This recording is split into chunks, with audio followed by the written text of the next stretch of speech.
Fantastic. Perfect. Okay, so if we're ready to start. It is an absolute honor to have Veronica give a talk today. Veronica started her physics journey in Valencia, and she's been, postdocs in different universities in different continents, and now she's back in Valencia.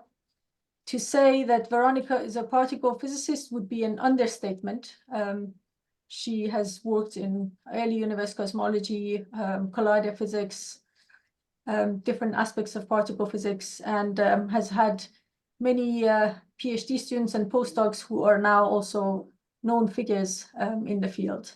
And today she's going to tell us about, where are we going to go next? So without further ado, Veronica, the floor is yours. Thank you. Well, what a presentation, Venus. More than telling you, I think what I like to do is to discuss about this, right? Because we all, I think in particle physics these days, we are facing this issue of thinking about our own field and seeing where we go from here, right? So I am trying to, in this talk, to go through the different points of view. So where do we stand? So you see these fishermen there? They are not standing in a very safe place, but they're out there in the sea, big sea, fishing. And that's a bit what we are doing right now. We are fishing. So let's state the obvious, because sometimes working in precision physics, in particular collider physics and so on, you end up focusing so much on making the best out of a measurement that you forget that there are reasons why we all search for physics beyond the standard model, the paradigm we use to compute things, to test against nature, and so on. And the reasons is that the standard model, as you all know, sorry, here I'm just stating obvious stuff, it cannot explain big things. Big things like, for example, most of the universe, the dark universe, dark matter, dark energy, it's not explained by the standard model. Masses of neutrinos is something that the standard model by itself cannot accommodate, so it requires new physics to actually explain why neutrinos oscillate, for example, from the sun on the way to the Earth, and so on. And so there are many important reasons why we know for sure we should be finding new physics. Now, the question that we are facing is not whether there is new physics. The question is whether we, as humans right now, with our facilities, we are going to be able to find this new physics. Right? There is no sure guarantee that we are going to find new physics, the new physics that requires the explanations for the universe as it is, the matter-antimatter asymmetry, etc. And apart from our human capacity to build instruments to find this new physics, there might be also a limitation in terms of whether we are thinking on the right theories. So especially you guys are formal, you know that sometimes not having the proper mathematical framework to think about something impedes you, from making progress. So there are all these caveats. So what we do when we try to guide our thinking, our research, if you want, is to think about paradigms sometimes. We don't call those things paradigms, but we do feel that we should follow some paradigm. For example, now we know that the way diesen Talk, New Physics, where do we stand? Von Veronica Sanz, glaube ich. Wie lange fängt das statt? Da jetzt. Ist gerade. Ja, ist gerade losgegangen. Is there a question? Sorry, is there a question? No, I think Ja, it's Veronica Sanz. Benjo, I think you could mute all. Kennst du die? Sollen wir die auch mal einladen? Yeah, that's Kim. I thought it was someone posing a question. I would try and Wolltest du mitgucken? If you could please mute all the. Also, bist du interessiert? Ja, mach mal. just a second. Thank No you. worries. By the way, I haven't said it, but please do ask any questions you want at any point. Otherwise, this is going to be a horrible monologue. Yes. Yeah. Yes, I think everyone is muted now, except Yeah, you, thank you. Venus, and me. But really, unmute yourself and ask questions. Don't raise your hand on anything. Just go ahead and ask questions if you want to. So, okay, so now what is the current paradigm we have to understand nature? It's really a paradigm that is based on different aspects, not just the standard model of fundamental physics, but other, for example, the understanding of the expanding universe, the solar model, the astrophysical production and propagation, all these things that led to the discovery of the matter-antimatter symmetry, the dark energy and dark matter and so on. All this understanding that we needed in order to discover this faults of the standard model came from actually different areas talking with each other. So you think, for example, on the discovery of neutrino oscillations, didn't come from not only from a guy sitting in a room and thinking about neutrinos having mass and how they will propagate. The whole process in order to unveil this, the fact that neutrinos do oscillate, had to deal with astrophysics, nuclear physics, particle physics, theoretical and experimental, and so on. So we tend sometimes to think in terms of our pigeonholes of we are particle physicists, these people are whatever, these are mathematical physicists, and so on. But when it comes to the true discoveries that we care about, like for example, this empirical evidence for new physics, it's been through cross-talking about this across disciplines. Okay, so I wanted to say this because sometimes we tend to, we have to be so specialized that we forget that other areas are very important. This cross-talking led to establishing these paradigms. In the case of particle physics and the microscopic world is the standard model of particle physics. When it comes to the universe, its evolution and so on, is the lambda CDM and this paradigm of inflation, thinking of inflation as just a simple scalar with some particular properties. And these guys, these three paradigms, they explain everything we see, right? So what we are able to test, they do explain it. They are surviving testing from multiple angles. So in a second, I'll talk about the standard model particle physics. When we think about lambda CDM or even inflation, this been attacked from many angles, and they are resisting these attacks as paradigms. They stand, right? Yet we know that in particular, the standard model particle physics is just an effective theory. It's just something that is good for a while, but it should break down at some point because it's not explaining who is dark matter, what is making neutrinos oscillate, and so on. And there are the models, descriptions with ad hoc assumptions. For example, think about the Higgs mechanism, the particle, the Higgs, and all what it does. It requires a lot of wishful thinking, right? And no explanations given of why it has this quartic coupling, why it couples this way to different fermions and so on. It's just simply something you can write down. So it's a model that you can write down that describes nature with many parameters, but it does describe nature. But it's not, it doesn't give you an explanation of the profound explanation of why this happens. So this is true for the Higgs mechanism, but the same goes for lambda CDM, for example. Now we have these paradigms, we know they work. They work in many different situations. It's not like they work at face value. They work as we keep testing them harder and harder. So the idea is that the same as the quantum revolution in early 1900s and so on, we are going to find at some point that one of these paradigms breaks down. By testing something to the limit of what we can do, type of Michelson-Morley, or maybe through some new mathematical paradigm, we might find a way of actually making these paradigms break down. This is the objective, at least the one I have, the one I pursue as a researcher. So let's talk about how well these things are tested. Let me talk about the LHC. I want to talk about the LHC because it's like, if you think about this, it's a big microscope that is able to look at very many different things.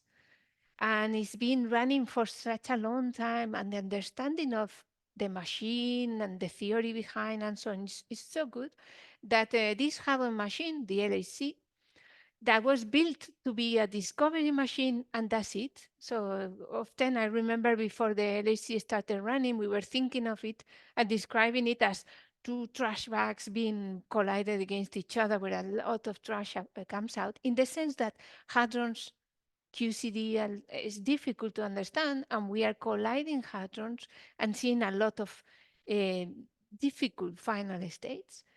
So the LHC was never thought of as a precision machine. When I was younger, there was this distinction between lepton machines are precision, like the LEP, hadron machines are discovery machines. They are discovery machines because the hadrons, when they collide, they're actually tuning at different energies, so they are able to search in different regions in the parameter space in terms of energy. Whereas lepton machines had to be tuned to one energy. To run a lepton machine, you need to know where to look. What is the energy you want to run? Whereas for a hadron machine, you know by probabilities, you are going to be scanning over different energies. So in that sense, it's a discovery machine. The down part of a discovery machine is that is very dirty. But what I want to tell you is that right now the LHC is no longer a hadron machine as a discovery machine. It's become, after so many years, it's reinvented itself as a precision machine.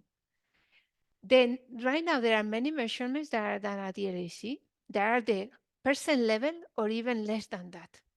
That is what we call precision, because at the percent level, you start being sensitive to things that are virtual.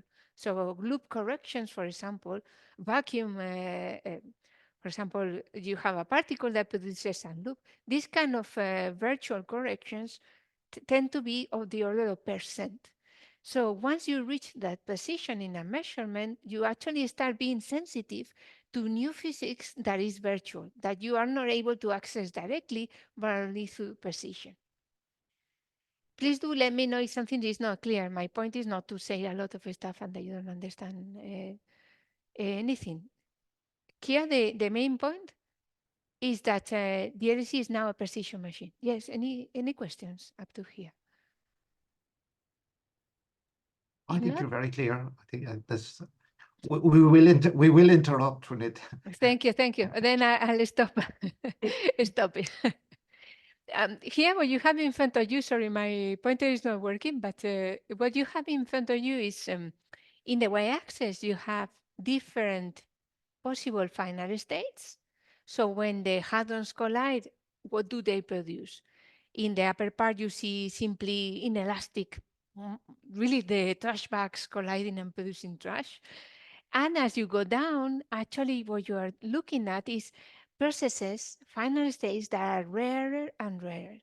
Because when you look in the x-axis, this picogram, this cross-section, sigma there, is actually the probability of producing this final state. So as we go down in these channels, we are actually looking at things that are more and more difficult to produce. So this was something that when the LHC was just running a few years, you will see up to the half of the list, and everything was, the measurement had a big error bar and so on. Right now, these measurements are in this logarithmic scale, very difficult to even see the error bars. That's why you have the second panel there, that is data over theory, where the theory is standard model. And the data is what nature is telling us.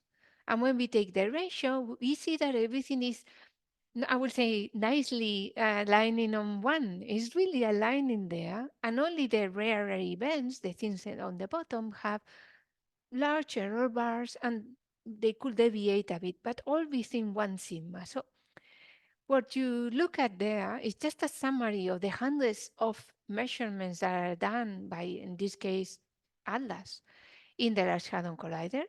This is after many years of running. Many of these experiments, many of these measurements are percent level, so they are precise measurements. They are not order one measurements.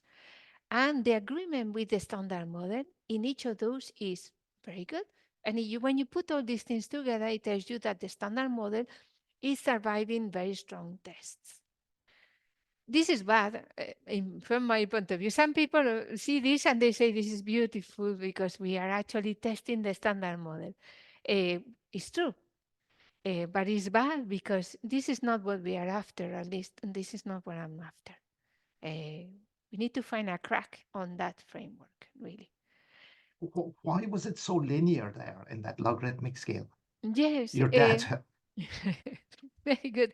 No, it's true. It's like when you go from PP, you see that this is a logarithmic scale. I see that, but I would have expected a scatter. It's presumably the selection you have made. Exactly, that's it. They've been ordered from the most abundant to the less abundant, to the most probable to less probable. And that's why they follow this kind of thing. And some of them are, when you see the first one is simply strong interactions.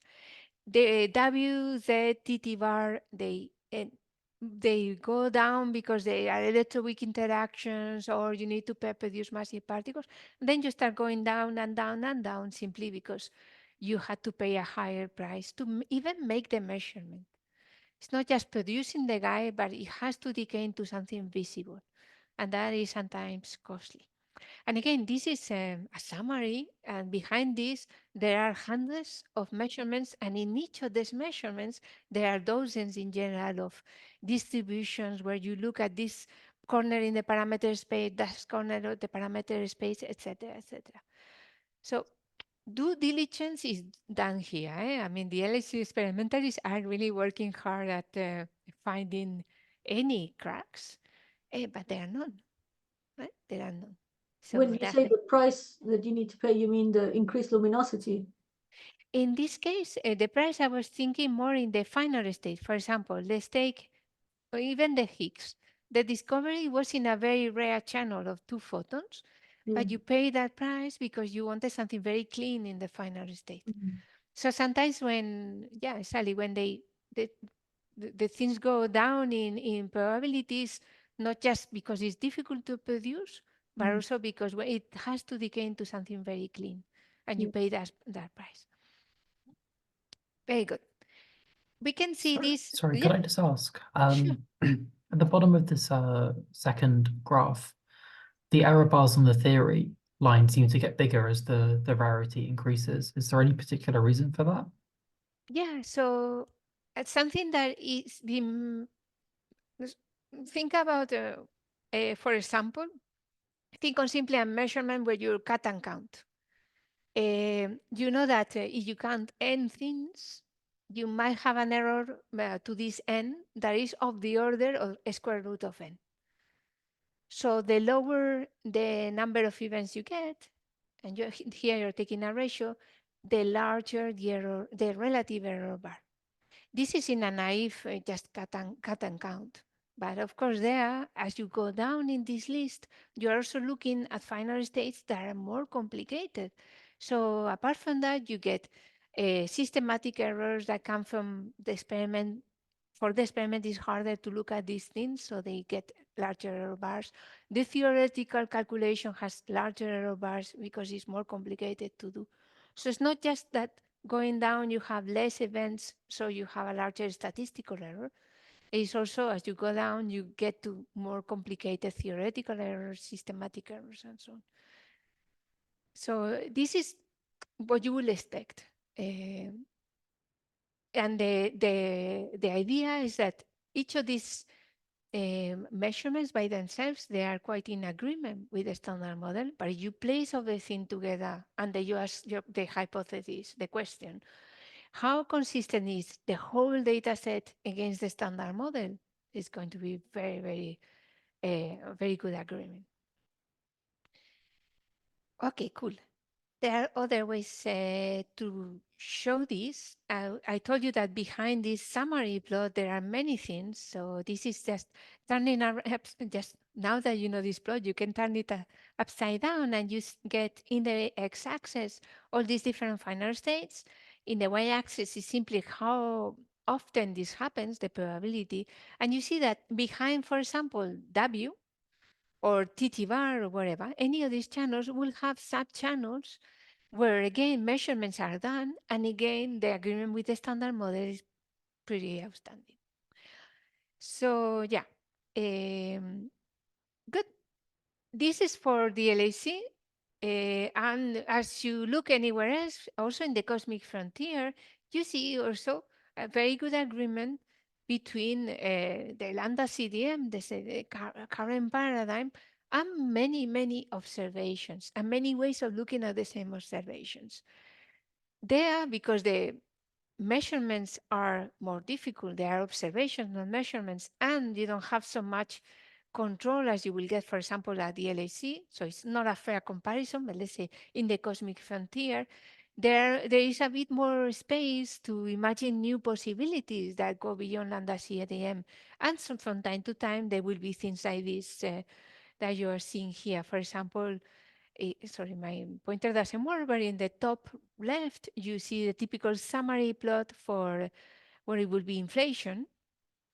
And you see what Planck, for example, gives you, Planck plus other observations, and the kind of models that you could fit for inflation, a scalar model with a mass and so on. And you see that many things have been already ruled out, or they will be ruled out. And you end up unknowingly with the simplest possibility for inflation.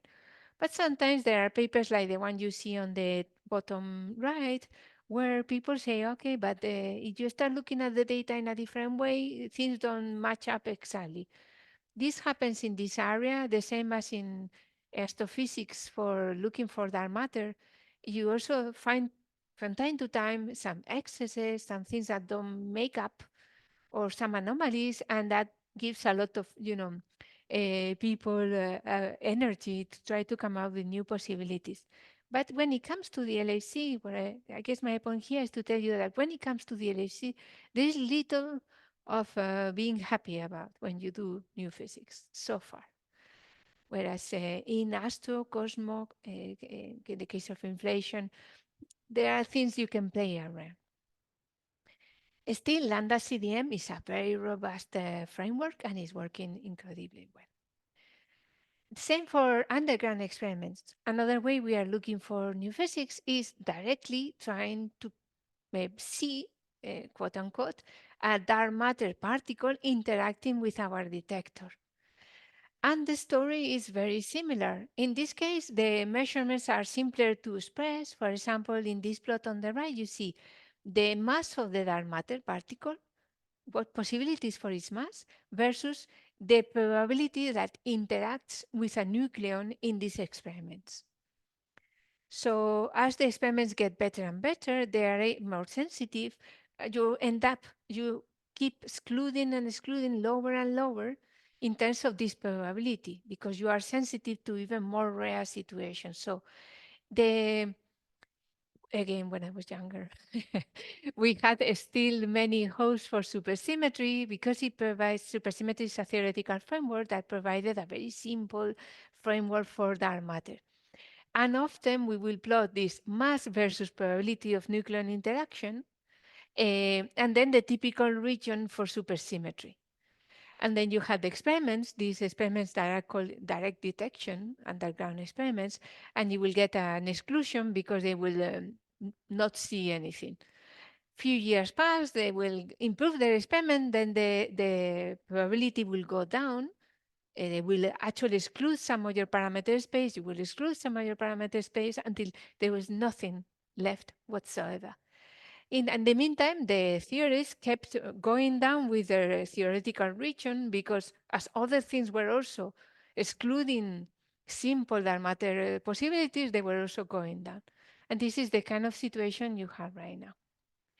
To the point where we are getting into but it will be an irreducible background for this experiment. So this orange region you see over there is the neutrino background, just neutrino, normal neutrino, nothing new, that these experiments had to face as a background.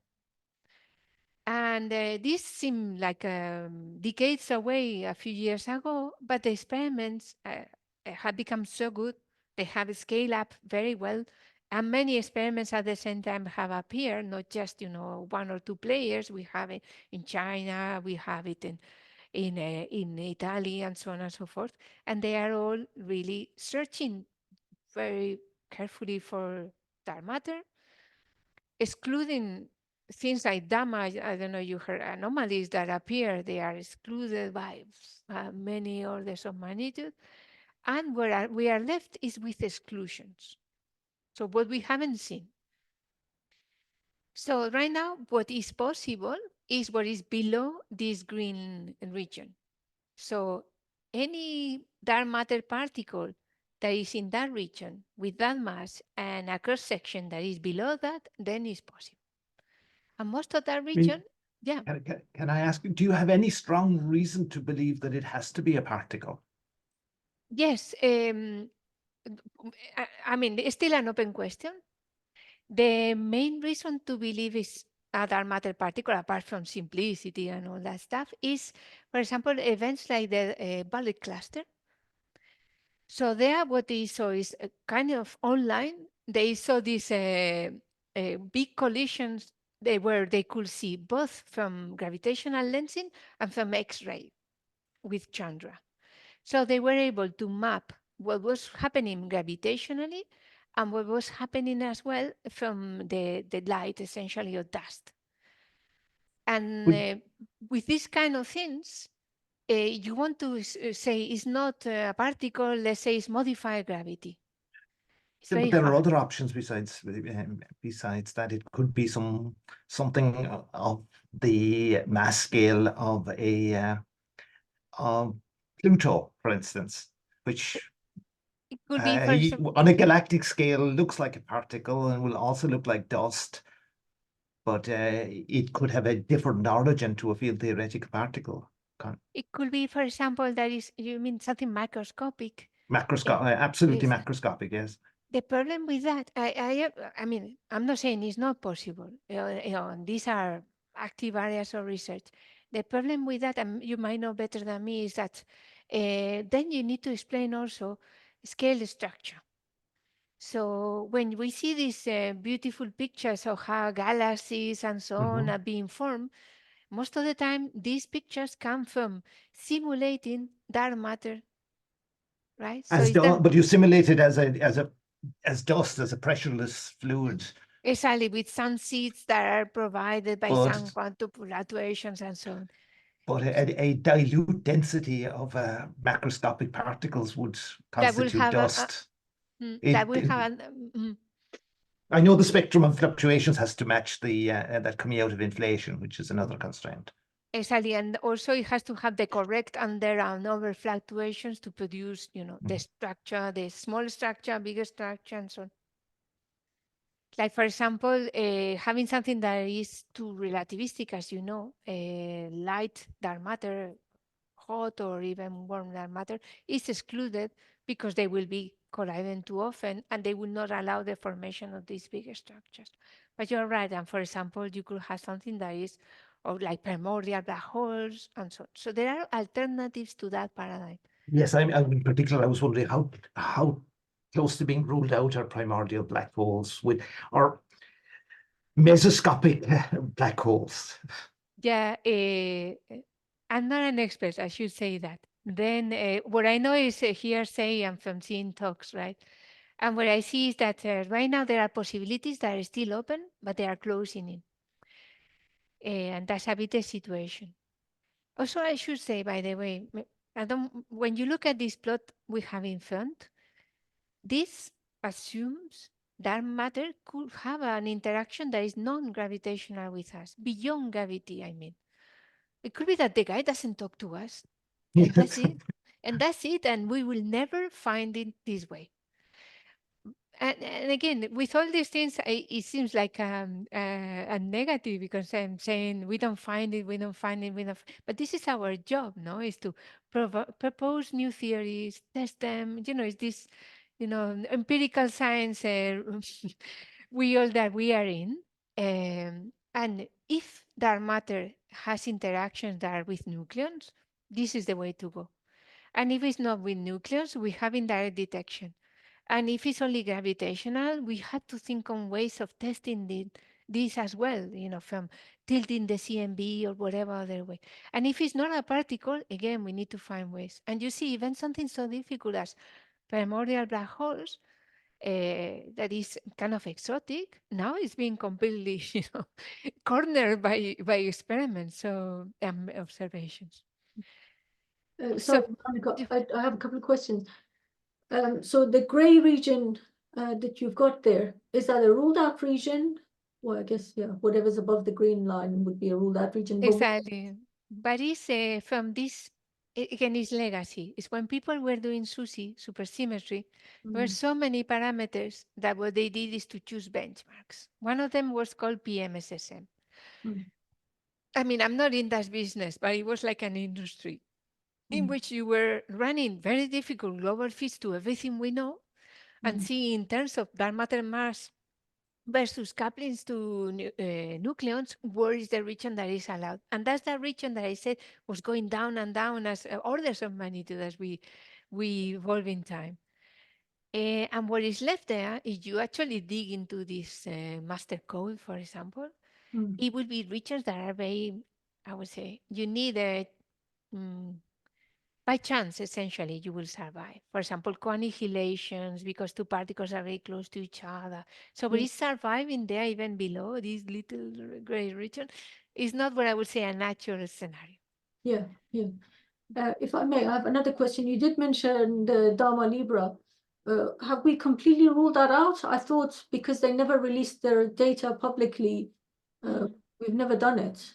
No, it's really, I guess it's one of these cases worth remembering from time to time. I, I I wouldn't say how bad science is done, but I would say how non-transparent science is done and what it brings to. And what it brings is that because these people didn't release the data, they kept just repeating the same things over and over again.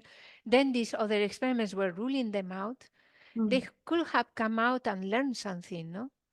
Yeah, And move on. And what is happening, as far as I understand, is that there were plans to build the same experiment, but in the southern hemisphere, yeah, rule out some systematic. But who wants to do this? Use that money when we know it's ruled out. yeah, Whereas if there was more trust on the experiment, let's say that Dama and Libra had been super open and say, look, this is our data, find our mistake. And nobody had found it, then there will be lots of support to do this experiment in the southern hemisphere. yeah. Very So good point. Yeah, is there loss? yeah, no, very good point. Here we are really, I feel sometimes we are like, it's this due diligence. We need to really look behind every stone we find. And Dama Libra was there for a long time. Yeah, Anyway, as you know, many people will know here, any excess anomaly that appears very close to the region where there is a sudden drop in your sensitivity, where your thresholds are. Mm. Mm, Yeah, so that's what also happening to them and Libra. Probably a systematic they didn't account for, and if they had a large community looking into this, they yeah, would have found it. yeah, But I'm not God, so I don't know. yeah. Let's move on. Okay.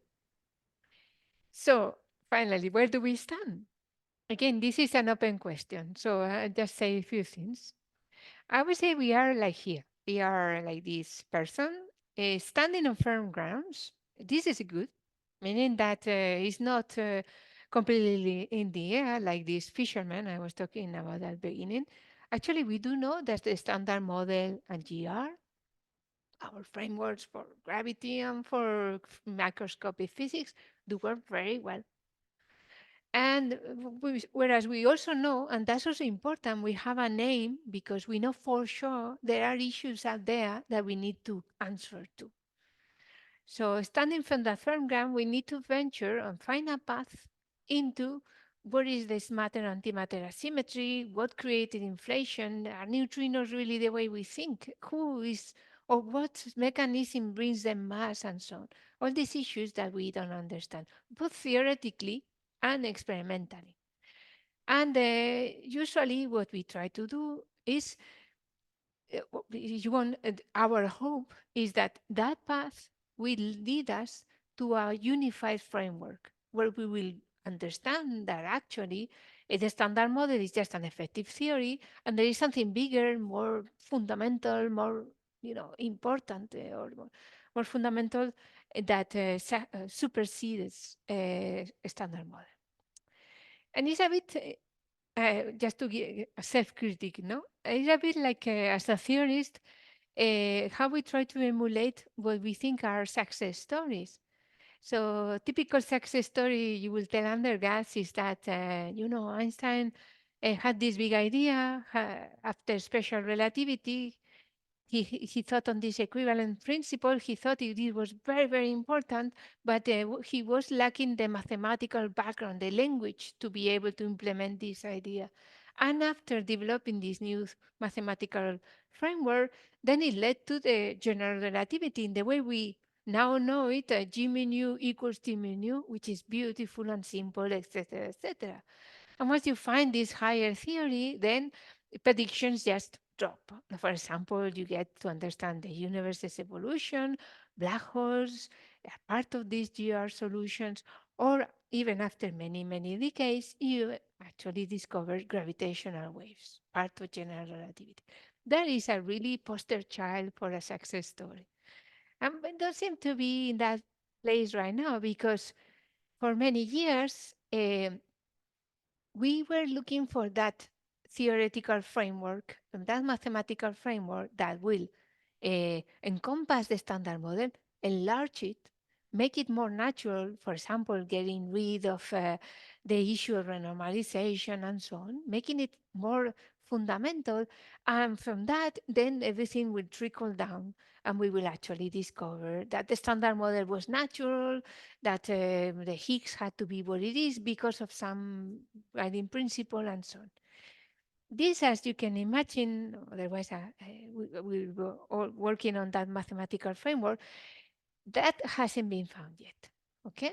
Not to say that this was a waste of time. On the contrary, myself, I worked on formal things when I was younger and I found a lot of motivation in these ideas, like the ADS CFT. All these ideas led to lots of new ideas, even in the area of phenomenology and model building. So they trickled down in that way, philosophically or fundamentally, but we didn't find that from that we actually reached the standard model.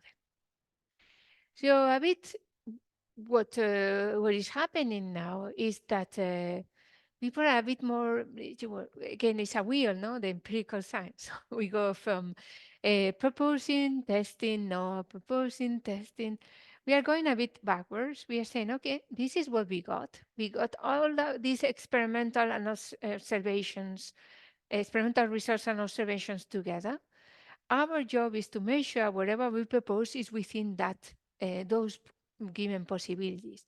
What I can tell you is that in the last 10 years, most of the models that were around had disappeared. And every time you sit down to do your beautiful idea, quickly it dies because there is this or that thing that is killing it.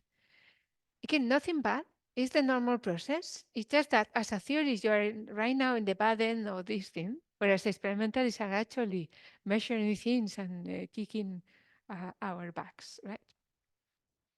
So when we think about activity of BSM, what is called beyond the standard model activities, they are very active again in dark matter, neutrino model building, somewhat less in other areas like trying to understand baryogenesis, dark energy, and so on, simply because in those areas, more than in whatever is measured at the LHC, there is more leeway.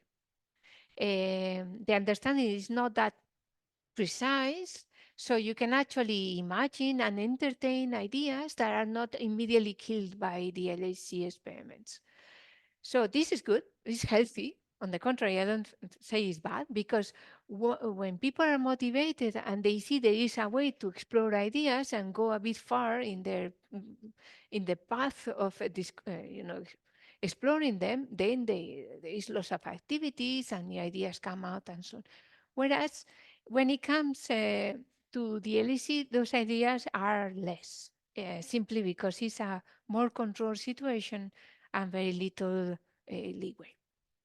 So what I'm going to do now, quickly, because I'm running out of time, is simply talk about the path, theoretically, that we follow very quickly into what is now the situation of the LHC, because I think that helps understand where we are right now when it comes to the LHC. Veronica, you don't need to worry about time. If you have the time, we do. Yeah, we've got no teaching, so Good. the end of the seminar is could be whenever you want it to be. Thank you, but our attention also, has a limit. Very good. So let's talk about this path. And again, I'm not into talking about 10 years ago. I don't care so much, but I think it's important that we see where we are right now. Because often the ideas we hold like true right now are just simply tradition. So I'm going to focus on this Higgs mechanism, what is called the electroweak symmetry breaking, how this happens, how the Z's, W's get masses, how the fermions get masses, because this is something that we are probing right now, the LHC, more strongly. So it's something where if there is new physics, there is a hope of finding it. First of all, I would say that when trying to explain electroweak symmetry breaking, going beyond the standard model, there were, and there have been a lot of model building that I will separate between recycled models and possibly long lasting. What I mean by that is there's been a lot of activity, and again, I'm the first person to these recycled models, where what people try to do is focus on a problem and try to find a way to that problem by putting elements of things that were before in other situations. So that's a bit recycled, no? So for example, I could come up with a simplified model of a particle with given couplings. And in that context, which is nothing new, it's just simply proposing some new particle and couplings, I will start putting what the LHC is telling me, what this direct detection is telling me, and so on. Okay, so this is really good because it gives us some sense of once we propose something, how constrained it is. So this is good. It's a lab for new ideas. And it keeps the momentum, just to be clear. It's like if we don't do these kind of things and we come up with new particles and so on, there is we could get a bit stuck, let's say. But among all these paths I was describing, or going from the top to the bottom, coming, for example, from string theory or for a new mathematical, let's say, name it, quantum gravity or whatever, going down into trying to reach the standard model, there were many long-lasting ideas that appear. They are less specific, that's why I'm calling them more long-lasting. For example, I was talking about supersymmetry. Supersymmetry is a good example of beautiful idea, beautiful, by itself is the highest extension you can get of a quantum field theory with its matrix description, blah, blah. It unifies the concept of energy and matter, so that's great. And the problem is that the idea is beautiful and the realization is awful. You end up with hundreds of new parameters. You start trying to order these parameters, talking about naturalness and whatever. You hope you will find them in the LHC, and we find nothing. So it's one of these ideas that are beautiful, and then the realization is not so beautiful. But there are still powerful ideas that we use from time to time because they are long-lasting, or the Coleman-Weinberg method, or dimensional transmutation, all these dualities that came from the ADS-CFT, all these things, or uses of symmetry, of course, like all the time. are long-lasting in the sense that they can be really transferred from one area and one problem to another area, and they keep rolling across the decades. And what I wanted to say about this long-lasting and make that distinction is because often these long-lasting ideas come from going in on that tangent. Let's talk about SUSY, for example, supersymmetry. You know, these people, there were some guys coming up with a no-go theorem about quantum field theory in general. They seemed all very exotic. And these guys were trying to find a way around this no-go theorem. So it was really like, in this sense, it was like a proof of concept idea, like something very fundamental. And in no time, as far as when you read the papers, you don't see this as a phenomenological paper. They were just trying to understand the quantum field theory structure. But you look a few decades after that, and you see that so much effort has been done building models, trying to test them. A lot of the new physics searches that are done in the LHC at Atlas and CMS are actually supersymmetric searches. They have motivated other searches that go beyond supersymmetry and so on. So it came from this people saying, Coleman Mandulano saying, this cannot happen. And then other people saying, yeah, but I found a way around that. And they were not motivated by what happened in the recycled models. They were not motivated by a Fino study. They were simply formal caveats or stuff that people were doing just to understand, period. So these broad ideas, these long-lasting ideas that, again, often come from no experimental or phenomenological motivation, are the things that are still standing. And that's what I would say, something to remember, that going in tangents is not a bad thing. And formal stuff can lead to very interesting outcomes. But you don't know the prior for that. So you don't know from all your digressions and tangents, which one, if ever, is going to lead to something useful. But that's what we theoretical physicists do, no? Tangents. So let's go back a few years. And again, this will be it's not a history stuff. It's just, you were around at late times when the W and Z were discovered, but we didn't know about the Higgs. We didn't know. We haven't found the Higgs. We didn't know about the Higgs. From that to the discovery of the Higgs, we actually had 3 decades to think about possibilities for beyond the standard model and possibilities for electroweak symmetry breaking that were going beyond the Higgs. So as you can imagine, in 3 decades, we did lots of things. And in particular, I mean, if there was a good candidate, the Higgs mechanism, why did we go beyond that? The main reason is that if you think about this, the Higgs is the first and only fundamental scalar we have found in nature. And before we discovered it, there were reasons just from the quantum field theory point of view to think that maybe this could not be possible. You could not have a fundamental scalar that is light, I mean. The reason, I mean, there are many ways of expressing this, more formal, less formal, but one way of thinking about this is that at the quantum level, a fundamental scalar has a potential that is unprotected by, from quantum corrections. These virtual corrections I was talking about, saying these virtual corrections should be percent. In the case of a scalar, there is no reason why they should be percent level. In particular, just by dimensional analysis, because there is no symmetry that protects the potential for this scalar, then you get that terms like the mass could receive completely uncontrolled quantum corrections. In particular, they could receive corrections even at the Planck scale. So before we discovered, we saw a light scalar, there were the question whether this light fundamental scalar could be there, simply because when you compute the quantum mass, the physical mass of this scalar, you had to place your classical mass, you consider your quantum corrections, and these are huge. So in order to get a light guy, 125 GeV Higgs that we see, we need to find this extreme cancellation, if you want, between these two corrections that had nothing to do with each other. This is something that doesn't happen for fermions or gauge bosons because their mass, their parameters are protected by symmetries that are quantum symmetries. Whereas in the case of the scalar, it could be the scale symmetry, but this is not a quantum symmetry, so it's not a symmetry. So it does not protect the Higgs.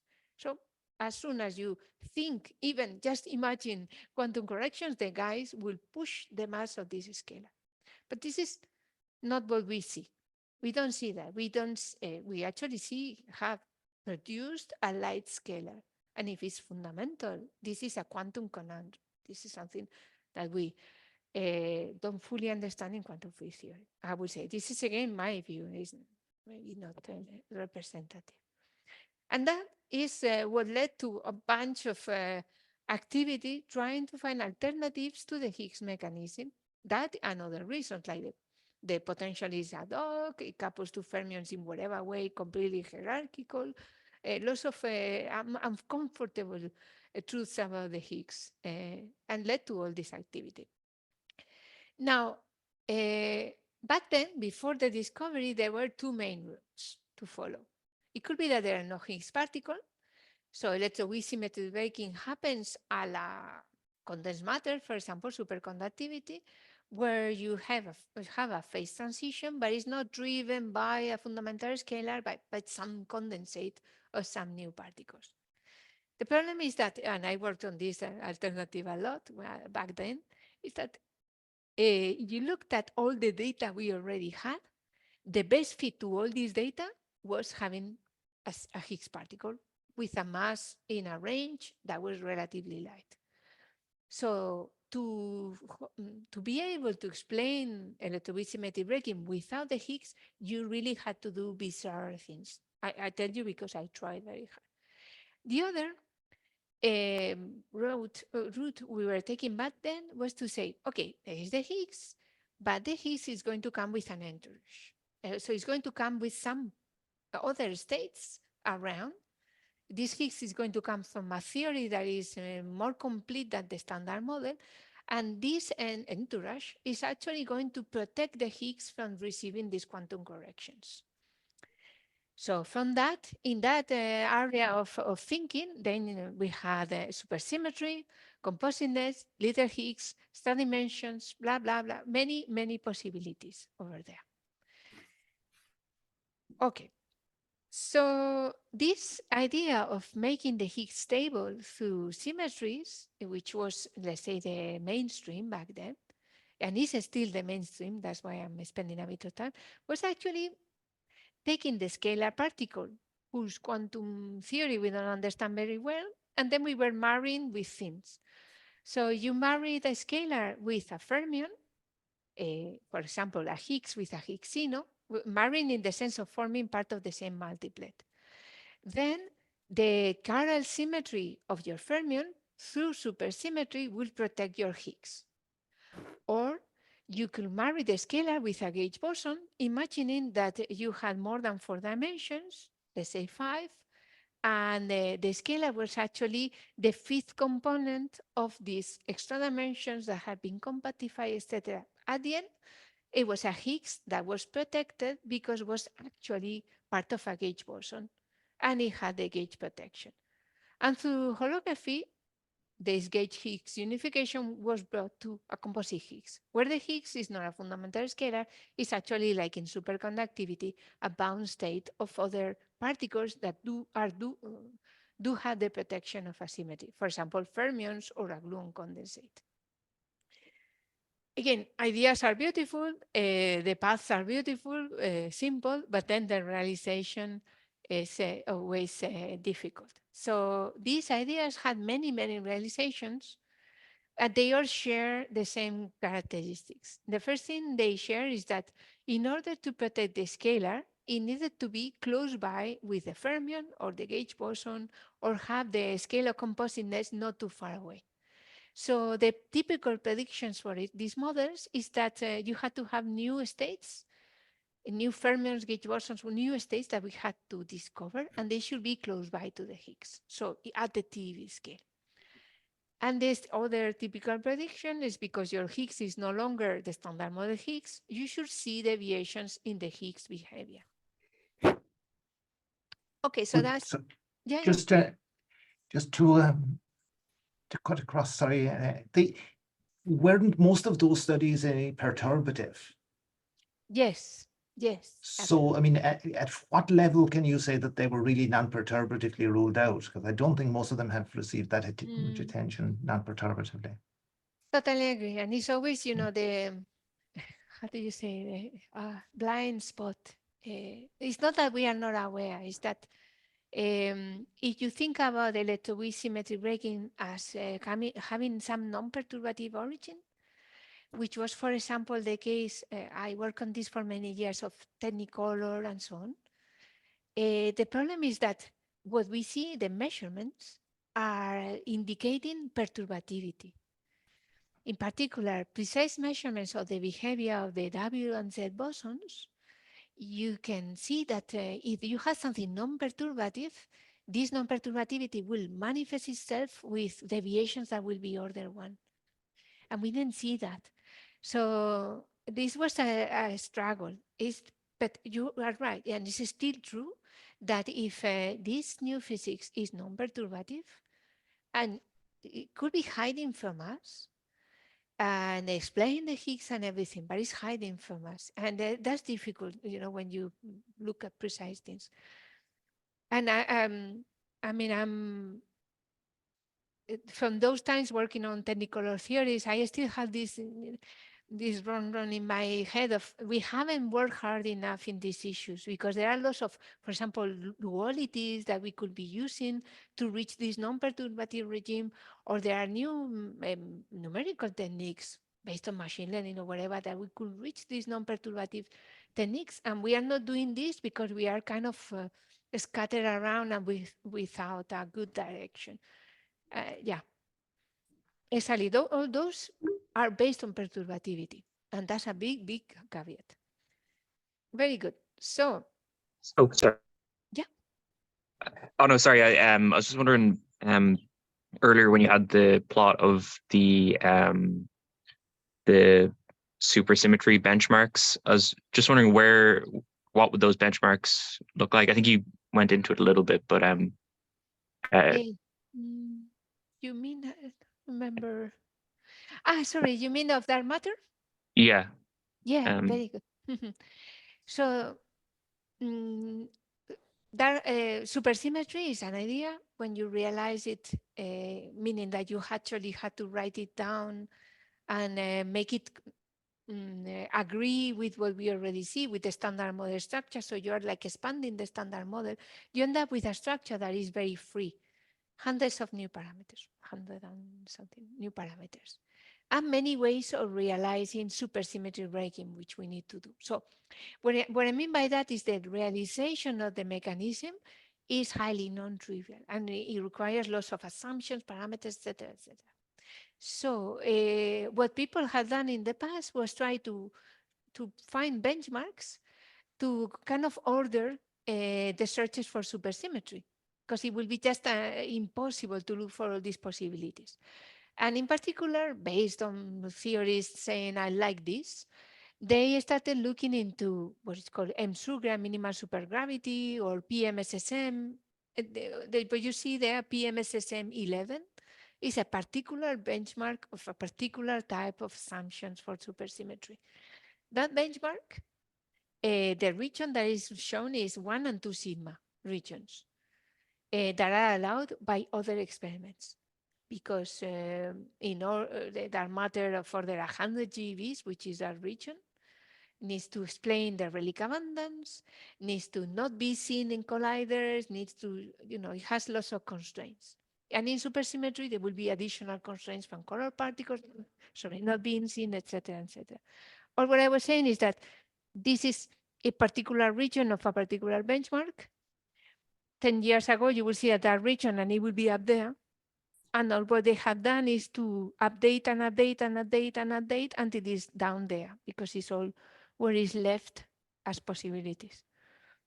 Sorry, I don't know if I explain. No, that's perfect. Yeah, no, it's just it's interesting, I suppose, the I just seen the P, M, S, S, M, and It's very in the 11 on top. It's like Yeah. choice 11. yeah.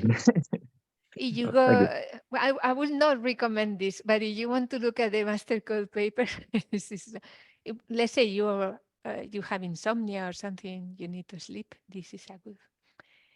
Very good. So coming back to this issue. So yeah, maybe there is a Higgs back then before the discovery of the Higgs, but the Higgs cannot come alone. It needs to come with other things that explain its behavior. And these things will be essentially a marriage with something that is protected.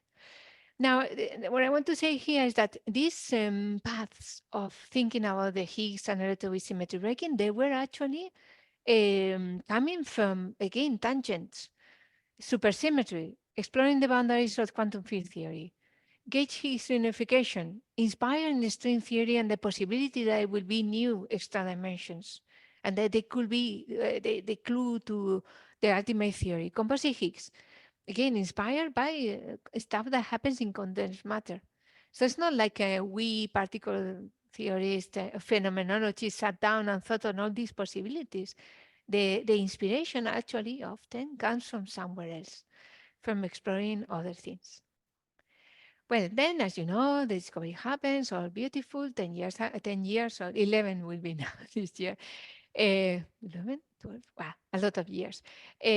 Now we are from discovery to that, which is what I showed you before. Precision, precision, precision.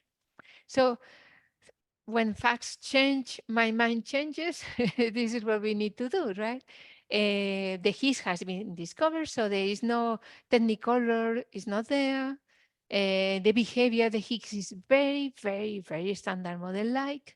It's very no deviation whatsoever, and it has been measured very well, the Higgs. So what can we do with that? So now we have that precision machine and all these beautiful ideas that are dead in the water. So, well, many years waiting for the LHC to discover new physics. What it has discovered is the Higgs. And not only the particle, but also the characterizing the behavior of the Higgs as being really what the standard model predicts. So when you are sitting in that situation, there's not many places you can go.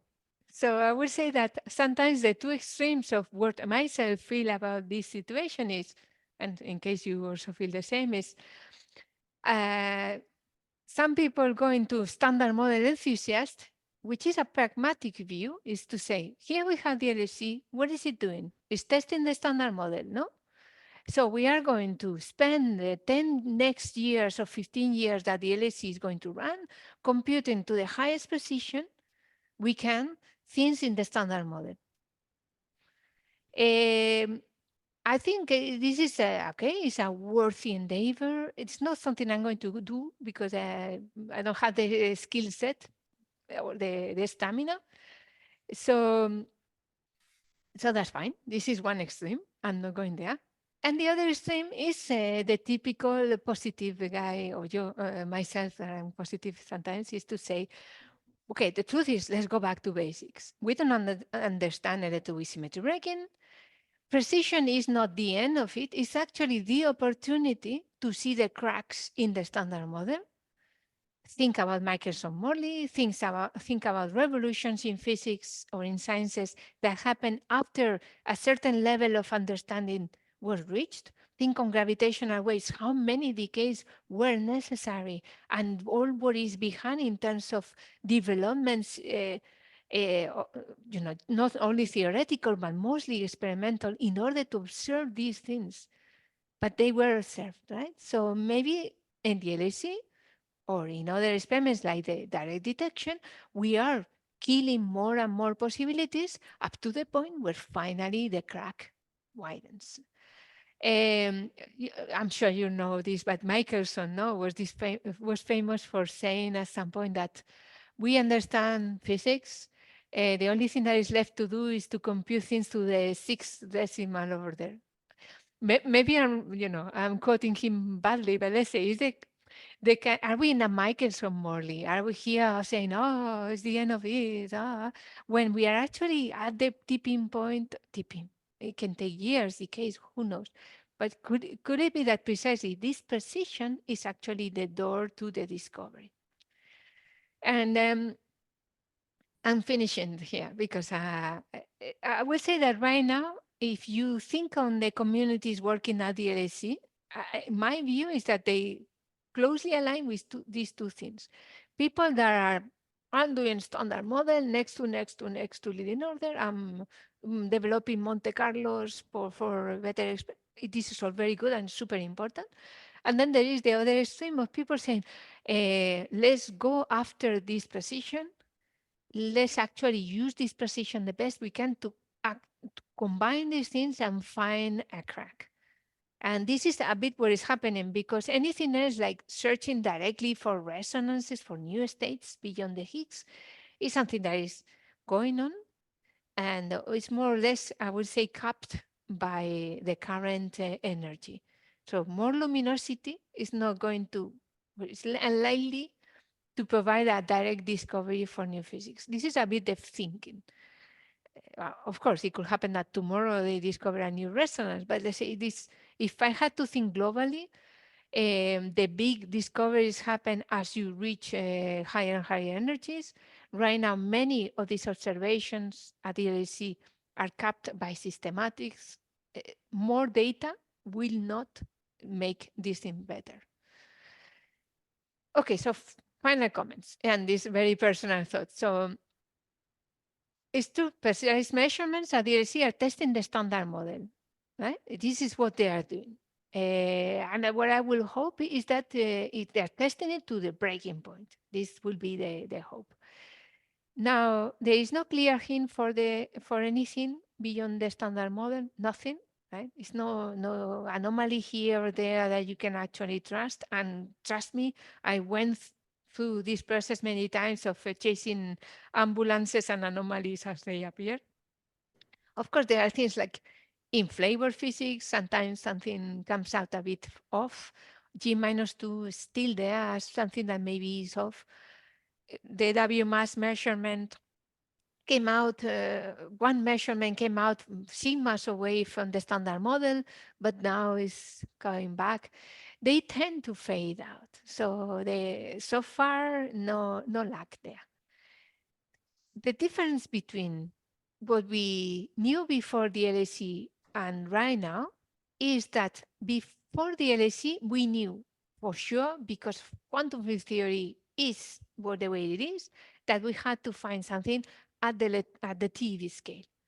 Simply because we scattered, for example, vector bosons, and through the structure of this scattering, and the fact that it has to conserve probability and so on, we had to find a state below the TeV. But the state has been found, is the Higgs.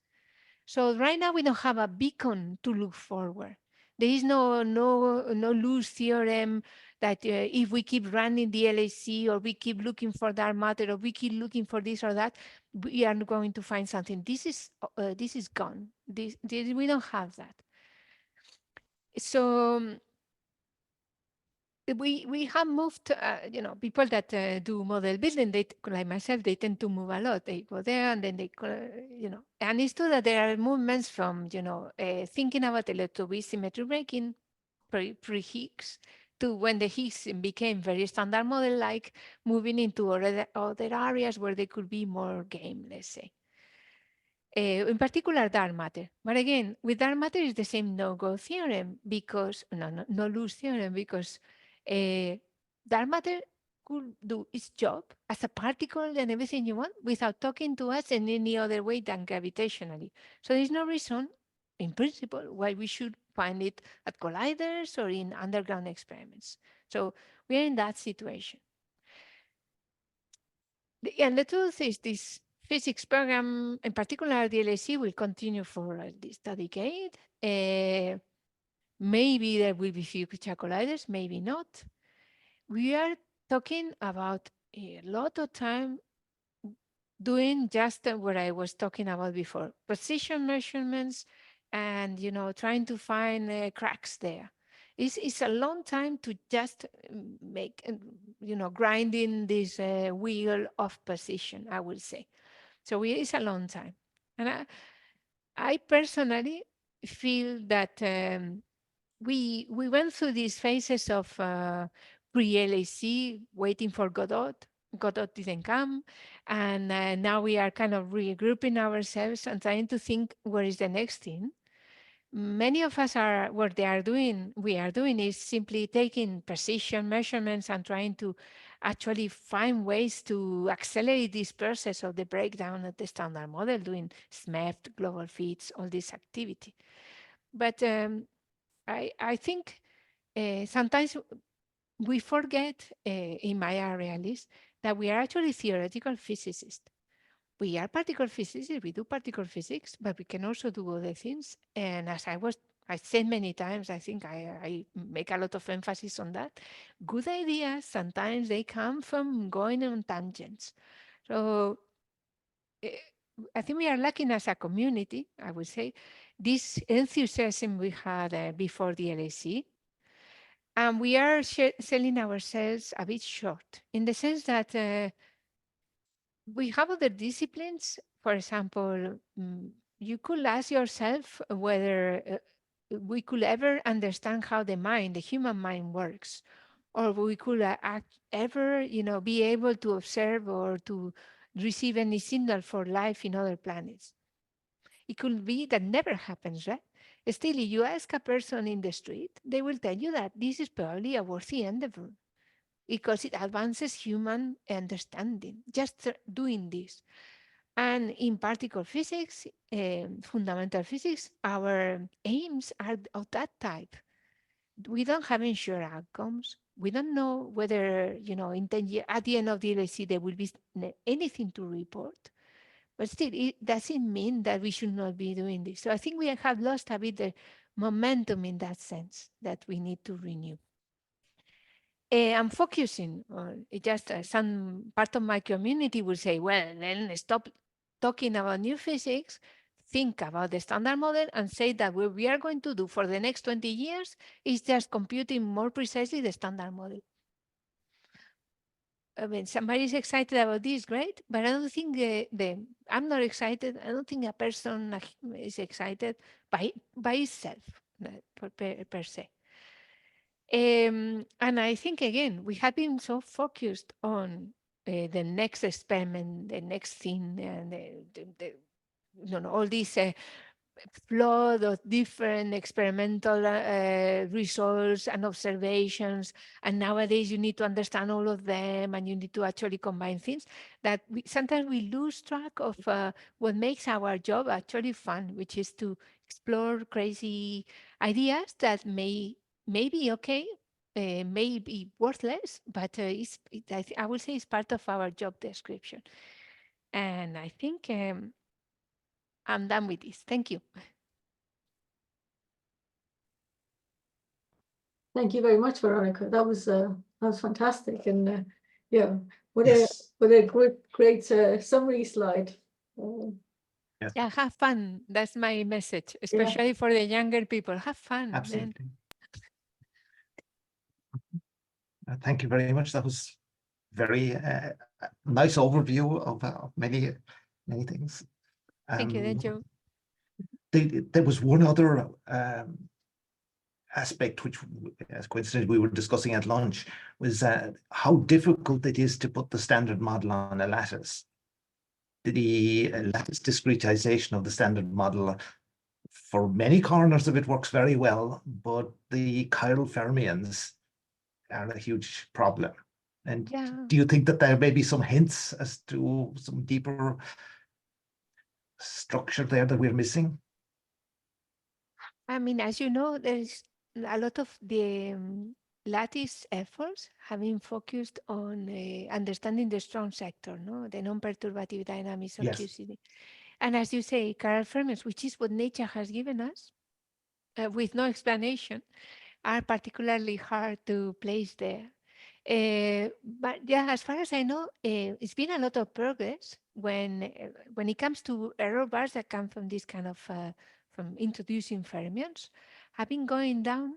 And I think a lot of this progress is due to numerics and on some new ideas on how to implement these things, but mostly numerical. And nowadays there is a lot of hope. I can see my colleagues at least. Maybe it's just high, but there is a lot of hope in the use of machine learning to make this even better. But I guess you were also referring at using the lattice beyond just the low energy QCD to think, for example, on the Higgs mechanism, whether there could be something non-perturbative behind. When it comes to non-perturbative BSM lattice, what I would say BSM lattice, there's I would say very little done. And a lot of the efforts are done based on old ideas from Technicolor, conformal windows and stuff, and not so much. This again is one of these blind spots. If there is non-perturbative dynamics behind the standard model, apart from the low energy QCD, just behind electroviscometry breaking fermion masses and whatever, this is something we are not studying.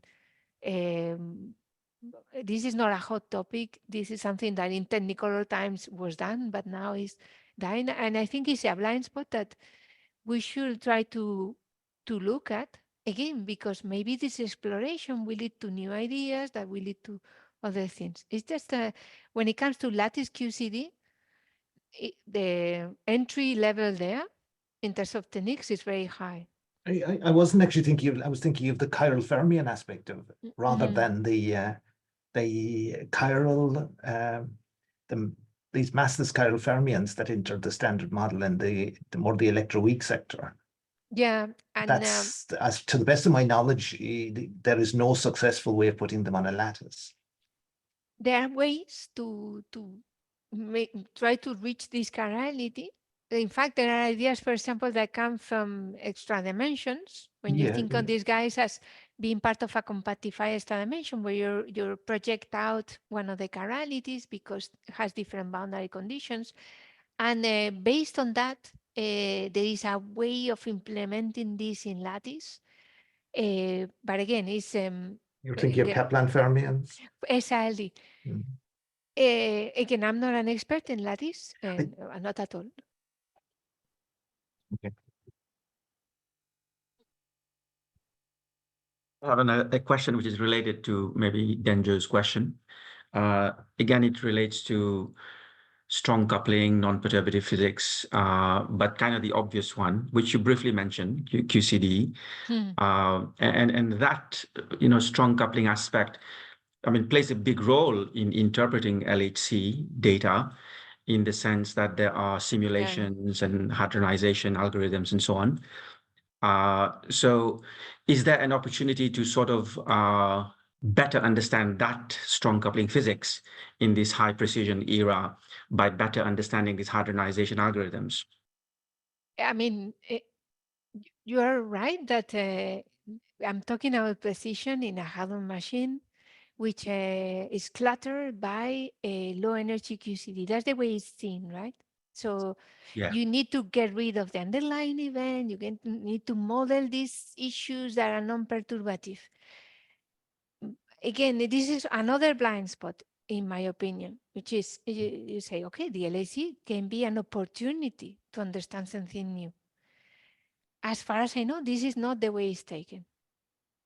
As far as I know, this part that you are discussing is something that is going to be modeled with, for example, Pythia or whatever, with lots of knobs that you are going to adjust so that you explain the stuff, you model the stuff you don't want to explain to actually look at something else. And this is, yes, is a missing opportunity. I would say the community that maybe is looking into this a bit more is the PDF community. Or for example, when people try to understand the alpha is running, then they think on this a bit more. But in general, most of the analysis are simply trying to remove this clutter stuff from QCD and not trying to understand it or model it better. The majority of things. And yes, it's another, we really shy away from doing anything that is non-perturbative, whatever it is. We just don't like dealing with these things. So this is cut off as much as we can. Thank you.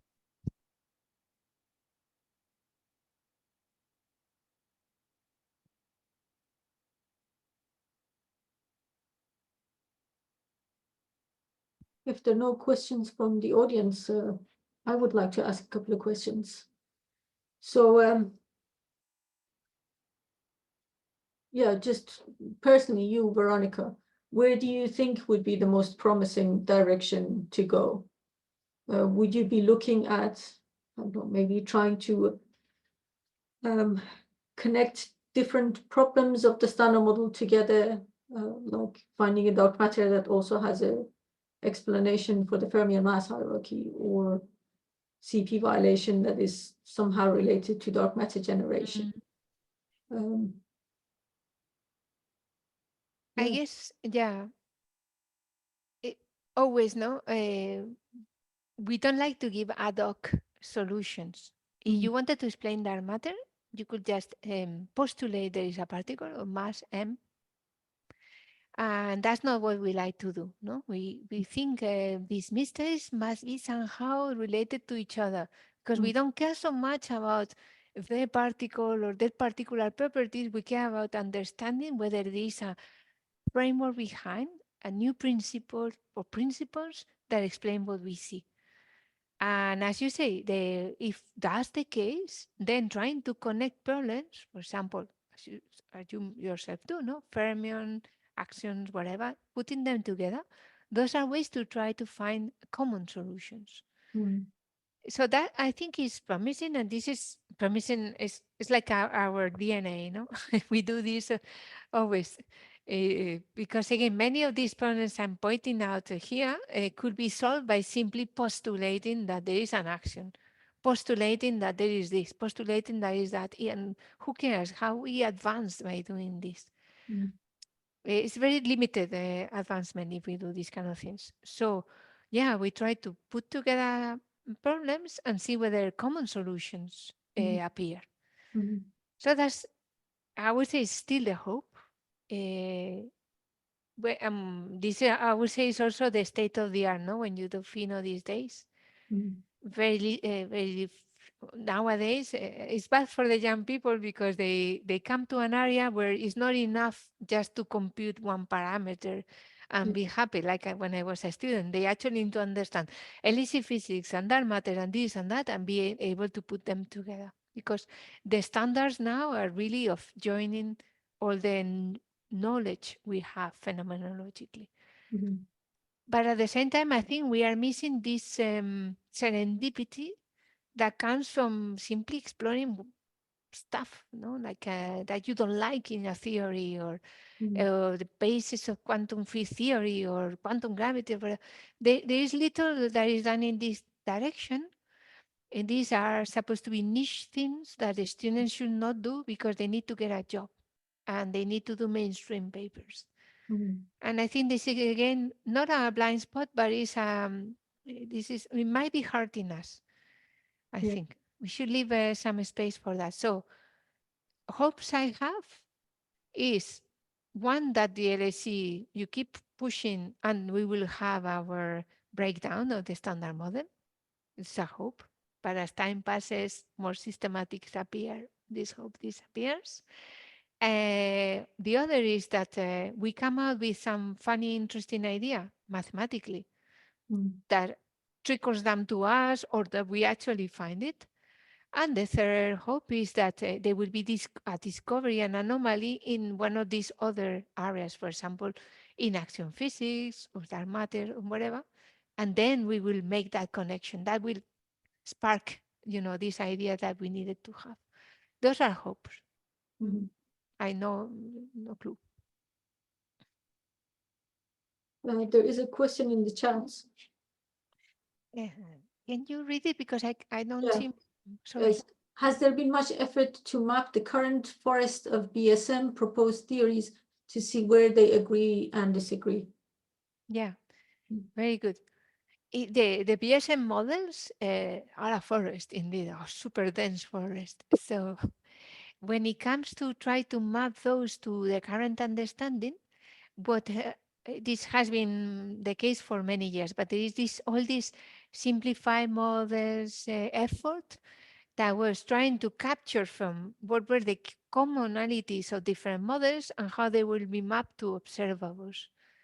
And there is a lot of effort in this direction, a lot more that needs to be done.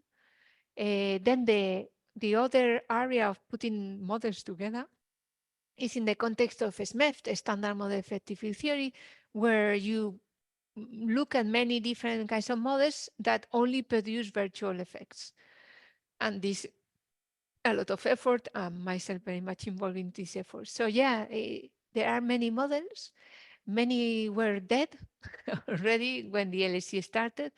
And the ones that are surviving, they are being, put together in simplified models or SMEF on any other framework. But it is a very hot topic as well, what you are mentioning.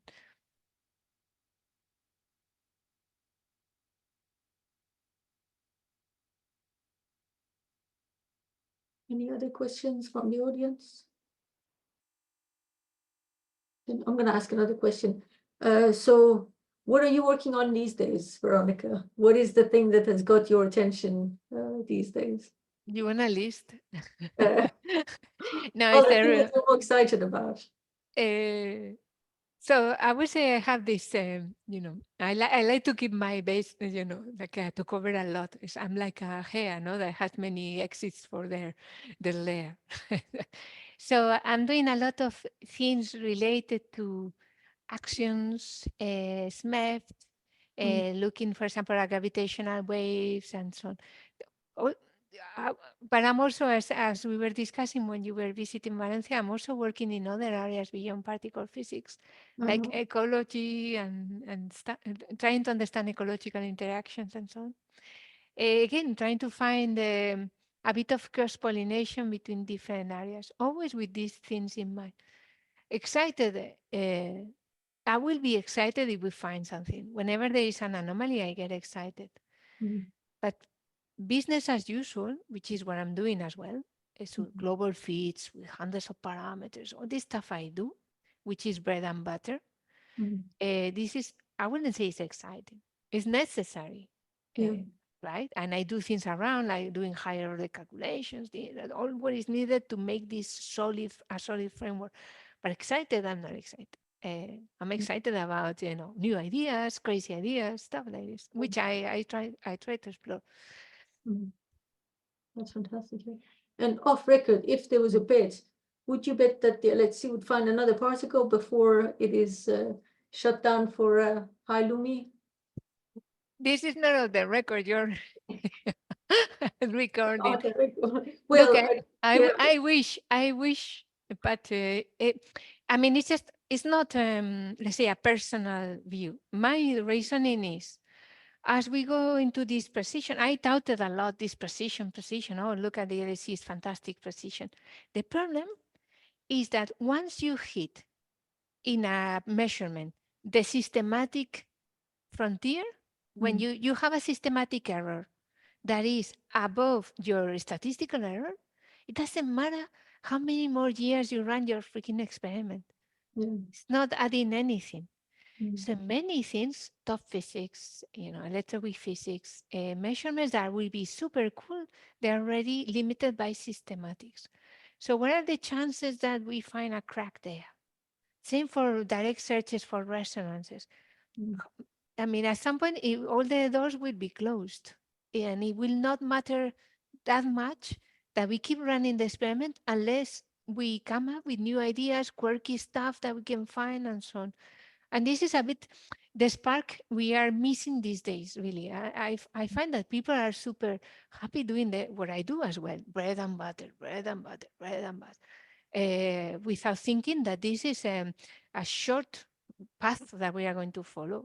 And we are going to squeeze every drop of this data. And if we don't find anything, it does not matter how much we run. So we need new ideas. We should not be doing, that's what I meant with business as usual for 10 years, 15 years is a bad idea.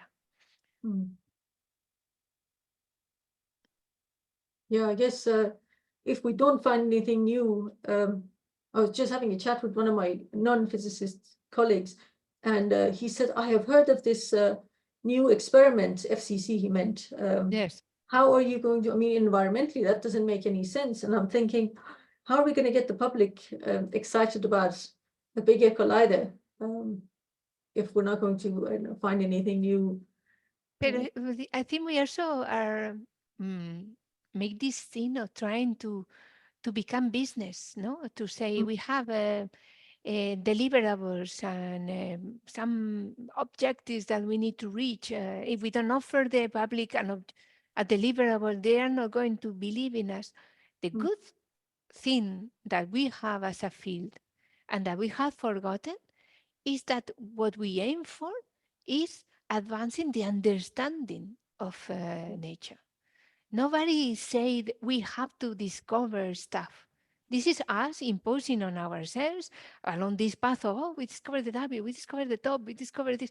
There was all this plethora of particles in the standard model that we discovered, and then we think that our job is to discover. Yeah. And I think that's a bit what I'm saying, that maybe we should kind of remember that we are theoretical physicists. Yeah. I completely agree with you. I mean, there's this joke that, I am a doctor, but not the kind that helps people. I mean, yeah, very selfishly, I do physics for my own curiosity, but I am aware that, a random person on the street might not be excited about that. And yeah, I wonder how do we sell this? How do we convince the taxpayer? But they're excited about that picture from the James Webb Telescope. They're excited about, just the idea that they could be exoplanets. I understand our area is a bit more difficult to bring to the public, but I don't think they don't care about what we do. I think they don't care about the standard model. They don't care about whatever we try to sell them, because we are not a business. And I think we are misrepresenting our job by saying, oh, we discovered dark matter. Instead of saying, oh, dark matter is a mistake. Sorry, I'm saying I'm not I'm not doing outreach myself. That's not my job, let's say. Yeah. But I see that there is I think people, when you explain to them what you are doing, they find it fascinating. They don't understand anything, but they think it's worth it. And I think it's ourselves that we are like kind of fighting with each other, condensed matter against this and astro against us. And when how much is a Hollywood movie? Yeah. Really? Very good question. Or a few footballers? Yeah. For God's sake, I mean, forget about, I don't know. I don't have a strong opinion. Exactly. Well, I completely agree. I will stop the recording since you wanted, since you are still on record.